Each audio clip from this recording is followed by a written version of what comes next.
The Giver by Lois Lowry. Chapter 5. Usually, at the morning ritual, when the family members told their dreams, Jonas didn't contribute much. He rarely dreamed. Sometimes he awoke with a feeling of fragments afloat in his sleep, but he couldn't seem to grasp them and put them together in something worthy of telling at the ritual. But this morning was different. He had dreamed very vividly the night before. His mind wandered while Lily, as usual, recounted a lengthy dream. This one a frightening one, in which she had, against the rules, been riding her mother's bicycle and been caught by the security guards.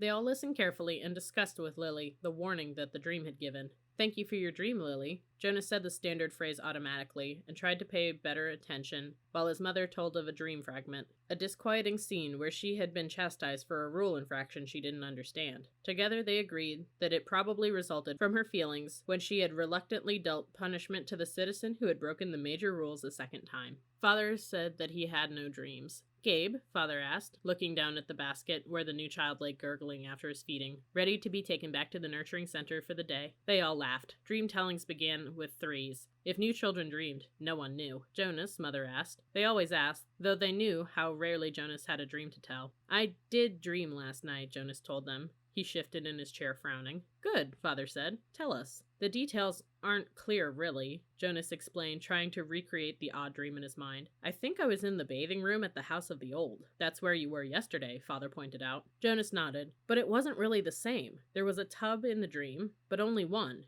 And the real bathroom has rows and rows of them. But the room in the dream was warm and damp, so I had taken off my tunic, but hadn't put on the smock, so my chest was bare. I was perspiring because it was so warm, and Fiona was there, the way she was yesterday." "Asher too?" Mother asked. Jonas shook his head. "No, it was only me and Fiona, alone in the room, standing beside the tub. She was laughing, but I wasn't. I was almost a little angry at her in the dream, because she wasn't taking me seriously." "Seriously about what?" Lily asked. Jonas looked at his plate. For some reason he didn't understand. He felt slightly embarrassed. "I think I was trying to convince her that she should get into the tub of water." He paused. He knew he had to tell it all, that it was not only all right, but necessary to tell all of the dream. So he forced himself to relate the part that made him uneasy. "I wanted her to take off her clothes and get into the tub," he explained quickly. "I wanted to bathe her. I had the sponge in my hand, but she wouldn't. She kept laughing and saying no." He looked up at his parents. "That's all," he said. "Can you describe the strongest feeling in your dream, son?" Father asked. Jonas thought about it. The details were murky and vague, but the feelings were clear, and flooded him again now as he thought. "The wanting," he said. "I knew that she wouldn't, and I think I knew that she shouldn't, but I wanted it so terribly. I could feel the wanting all through me." "Thank you for your dream, Jonas,"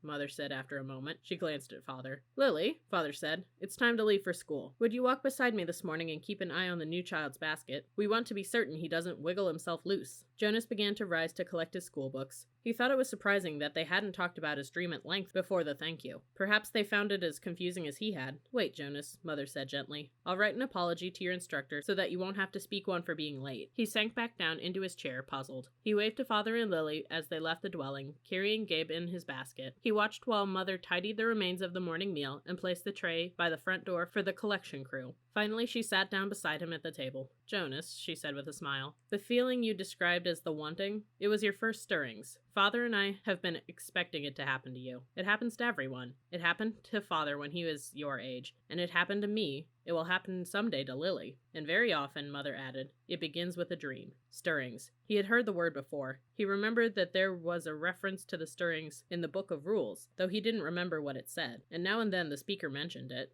Attention, a reminder that stirrings must be reported in order for treatment to take place. He had always ignored that announcement because he didn't understand it, and it had never seemed to apply to him in any way. He ignored, as most citizens did, many of the commands and reminders read by the speaker. "Do I have to report it?" he asked his mother. She laughed. "You did in the dream telling. That's enough. But what about the treatment? The speaker says that treatment must take place." Jonas felt miserable. Just when the ceremony was about to happen, his ceremony of 12, would he have to go away someplace for treatment just because of a stupid dream? But his mother laughed again in a reassuring, affectionate way. "No, no," she said. "It's just the pills. You're ready for the pills, that's all. That's the treatment for stirrings." Jonas brightened. He knew about the pills. His parents both took them each morning, and some of his friends did, he knew. Once he had been heading off to school with Asher, both of them on their bikes, when Asher's father had called from their dwelling doorway. "You forgot your pill, Asher." Asher had groaned good-naturedly, turned his bike, and ridden back while Jonas waited. It was the sort of thing one didn't ask a friend about, because it might have fallen into that uncomfortable category of being different. Asher took a pill each morning. Jonas did not.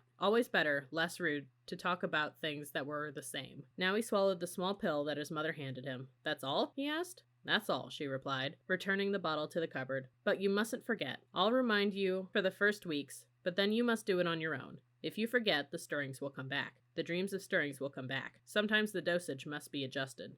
"Asher takes them," Jonas confided. His mother nodded, unsurprised. "Many of your group mates probably do, the males at least, and they all will soon, females too." "How long will I have to take them?" "Until you enter the house of the old," she explained. "All of your adult life, but it becomes routine. After a while, you won't even pay much attention to it." She looked at her watch. "If you leave right now, you won't even be late for school. Hurry along. And thank you again, Jonas," she added, as he went to the door, "for your dream." Pedaling rapidly down the path, Jonas felt oddly proud to have joined those who took the pills. For a moment, though, he remembered the dream again. The dream had felt pleasurable. Though the feelings were confused, he thought that he had liked the feelings that his mother had called stirrings. He remembered that upon waking, he had wanted to feel the stirrings again. Then, in the same way that his own dwelling slipped away behind him as he rounded a corner on his bicycle, the dream slipped away from his thoughts. Very briefly, a little guiltily, he tried to grasp it back, but the feelings had disappeared. The stirrings were gone.